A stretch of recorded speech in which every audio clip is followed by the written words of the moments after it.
Seja bem-vindo ao podcast Conexões de Esperança.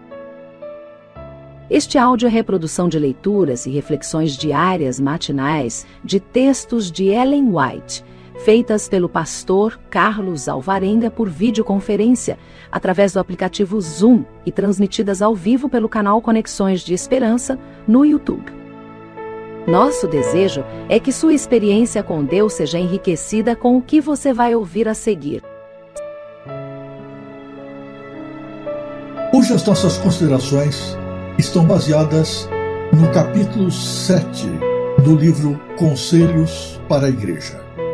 Nós lemos assim: a obra de Deus na terra jamais poderá ser terminada, a não ser que os homens e as mulheres que constituem a Igreja concorram ao trabalho e unam seus esforços aos dos pastores e oficiais da Igreja. As palavras "ide por todo o mundo, pregai o evangelho a toda criatura" são dirigidas a cada um dos seguidores de Cristo. Todos os que estão destinados a participar da vida de Cristo estão destinados para trabalhar pela salvação de seus semelhantes. O mesmo anelo de alma que ele sentiu pela salvação dos perdidos deve ser neles manifesto. Nem todos podem ocupar o mesmo cargo, mas para todos há um lugar e um trabalho. Todos sobre quem foram derramadas as bênçãos de Deus devem corresponder por meio de serviço fiel. Cada dom deve ser empregado para o progresso do seu reino. Pregar é uma pequena parte da obra a ser feita pela salvação de almas. O Espírito de Deus convence os pecadores acerca da verdade e os coloca nos braços da Igreja. Os pastores podem fazer sua parte, mas nunca poderão efetuar a obra que deve ser feita pela Igreja. Deus quer que a Igreja cuide dos que são novos na fé e na experiência, que vá ter com eles, não no intuito de tagarelar com eles, mas de orar, de dirigir-lhes palavras que sejam como maçãs de ouro e salvas de prata. Deus está chamando sua Igreja hoje, como chamara o antigo Israel, a fim de erguer-se como luz na terra. Pela poderosa espada da verdade, as mensagens do primeiro, segundo e terceiro anjos separou-os das igrejas e do mundo para trazê-los a uma santa proximidade dele. Fê-los depositários de sua lei e lhes confiou as grandes verdades da profecia para este tempo. Como as Santas Escrituras, confiadas ao antigo Israel, estas são um sagrado depósito a ser comunicado ao mundo. Os 3 anjos de Apocalipse 14 representam o povo que aceita a luz das mensagens de Deus e vão, como agentes seus, fazer soar a advertência para toda a extensão e largura da terra. Cristo declara a seus seguidores: vós sois a luz do mundo. A toda pessoa que aceita Jesus, diz a cruz do Calvário: vede o valor da alma. Ide por todo o mundo, pregai o evangelho a toda criatura. Não se deve permitir que coisa alguma impeça esta obra. É a obra mais importante para este mundo. Deve ser de tão vasto alcance como a eternidade. O amor que Jesus manifestou pelas pessoas no sacrifício feito por sua redenção atuará em todos os seus seguidores. Cristo aceita, e com que prazer, todo agente humano que a ele se renda. Leva o humano em união com o divino, para que possa comunicar ao mundo os mistérios do amor encarnado. Fale sobre a mensagem de sua verdade. Ore por ela. Cante-a. Encha dela o mundo e prossiga avançando para as regiões longínquas. Se cada um de nós fosse um missionário vivo, a mensagem para este tempo seria rapidamente proclamada em todos os países, a cada povo, nação e língua. Todos os que quiserem entrar na cidade de Deus têm que, durante sua vida terrestre, representar a Cristo em seu procedimento. Isso é que os torna mensageiros de Cristo, suas testemunhas. Devem apresentar um claro e positivo testemunho contra todas as más práticas, apontando aos pecadores o Cordeiro de Deus que tira o pecado do mundo. A todos os que o recebem, dá ele poder para se tornarem filhos de Deus. A regeneração é o único caminho pelo qual podemos entrar na cidade de Deus. É apertado e estreita a porta pela qual ali se entra, mas para ela devemos guiar homens, mulheres e crianças, ensinando-lhes que para serem salvos precisam de coração novo e novo espírito. Os velhos, hereditários traços de caráter têm que ser vencidos. Os desejos naturais do coração têm que ser transformados. Todo engano, falsidade e maledicências têm que ser postos de lado. A vida nova, que torna semelhantes a Cristo homens e mulheres, é que deve ser vivida. Meus irmãos e minhas irmãs, querem vocês romper o encanto que os prende? Querem despertar dessa indolência que se assemelha ao torpor da morte? Vão trabalhar, quer se sintam dispostos, quer não. Empenhem-se em esforço pessoal para levar pessoas a Jesus e ao conhecimento da verdade. Em tal trabalho encontrarão tanto um estímulo como um tônico. Ele, a um tempo, despertará e fortalecerá. Mediante exercício, suas faculdades espirituais se tornarão mais vigorosas, de modo que poderão, com mais êxito, colaborar com sua própria salvação. O torpor da morte apoderou-se de muitos professos cristãos. Deve-se fazer esforço para despertá-los. Advirtam, roguem, arrazoem, orem, para que o enternecedor amor de Deus aqueça e abrande sua natureza gélida. Ainda que se recusem a ouvir, não será em vão o seu trabalho. No esforço de beneficiar a outros, você mesmo será beneficiado. Ninguém deve sentir que, por não ser instruído, não pode ter parte na obra do Senhor. Deus tem uma parte para esses também. Deu ele a cada um a sua obra. Podem estudar a Bíblia. A exposição das suas palavras dá luz, dá entendimento aos simples. Podem orar pela obra. A oração do coração sincero, feita com fé, será ouvida no céu. E devem trabalhar segundo sua capacidade. Seres celestiais desejam cooperar com os agentes humanos para que revelem ao mundo no que as pessoas podem ser transformadas e o que, por sua influência, realizarão para salvar os que estão prestes a perecer.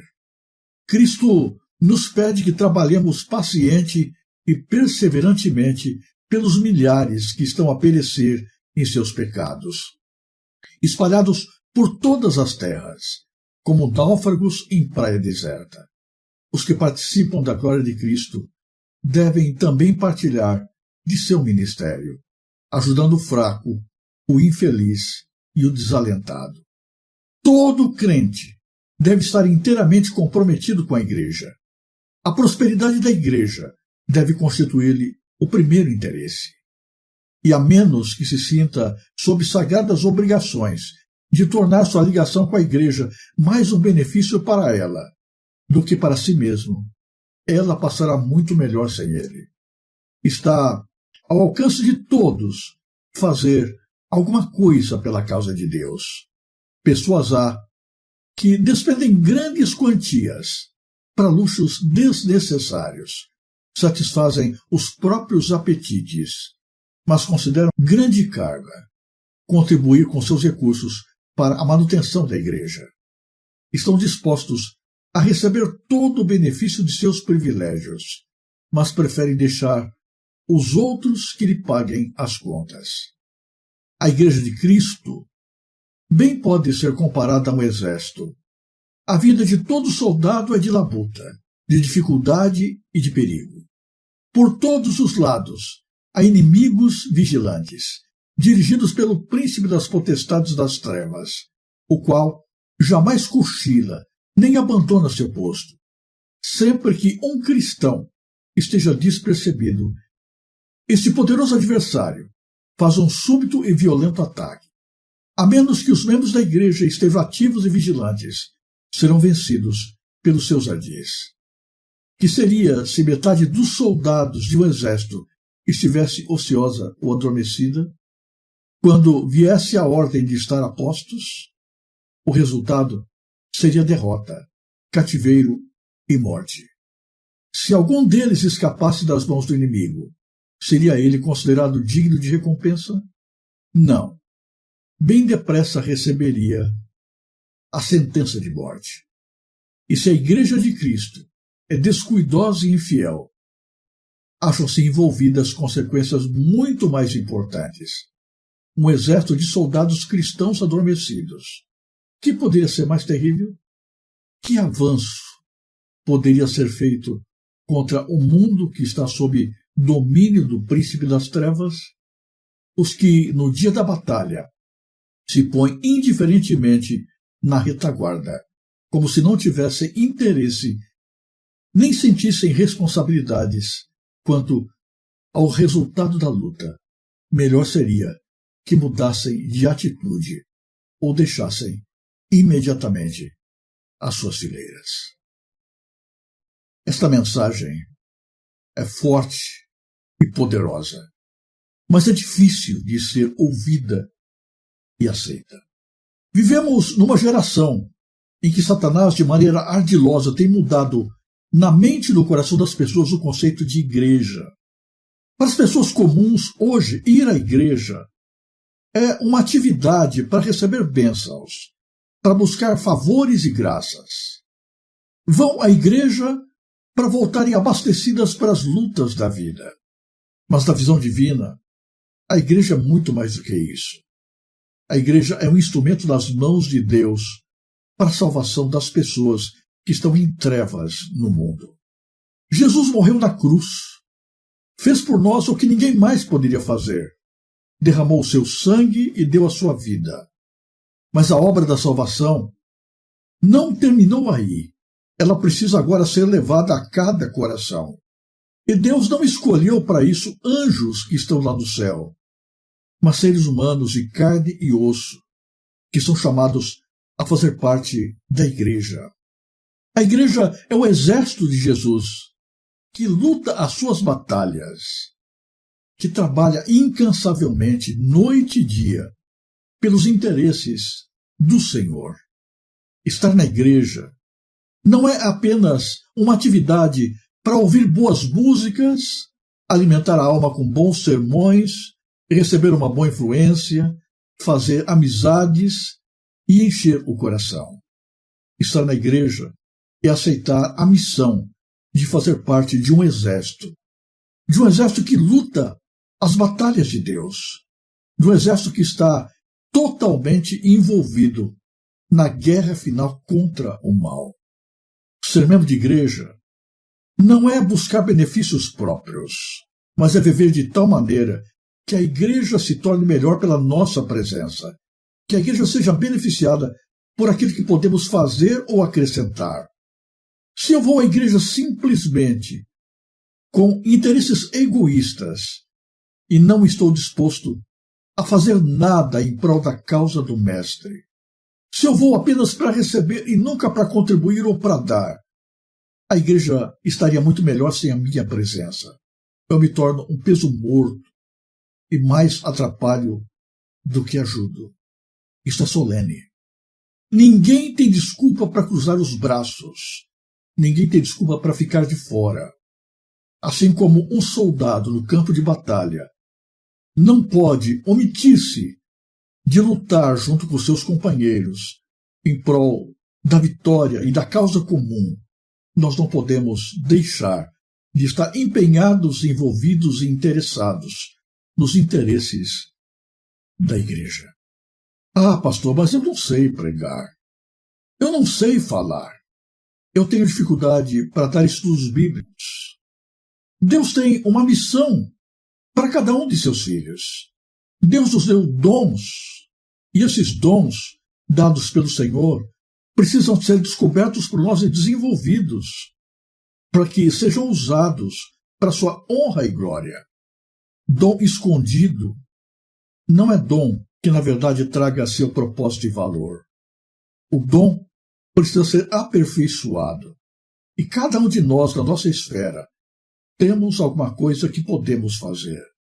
Podemos, através da nossa influência, do nosso contato, da nossa gentileza, dos nossos atos de bondade, tocar o coração dos outros e apontar-lhes Jesus.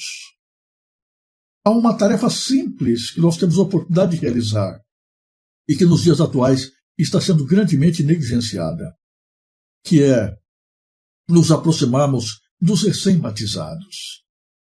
Não requer esforço e não é difícil demais nos aproximarmos daqueles que são novos na fé, fazer amizades com eles, os visitarmos, para orarmos juntos, para os fortalecermos na graça de Jesus.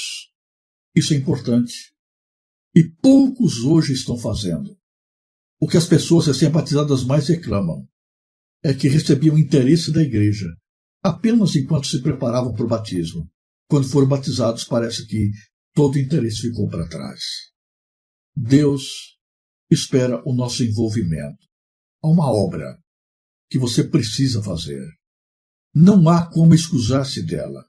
Se você não estiver envolvido no trabalho de Jesus, você não será digno de fazer parte do exército de Cristo e de estar sonhando com o céu. Ore a Deus. Peça a Deus que o motive, que o ajude a sentir disposição de fazer alguma coisa pelo Mestre, quer sentindo vontade ou não. É empenhando-se na causa de Deus que nós fortalecemos a nossa fé e que nós preparamos o nosso coração de uma maneira mais adequada para o céu.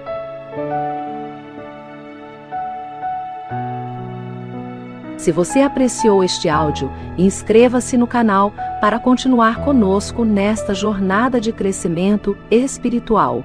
E se puder, não se esqueça de compartilhar com outras pessoas.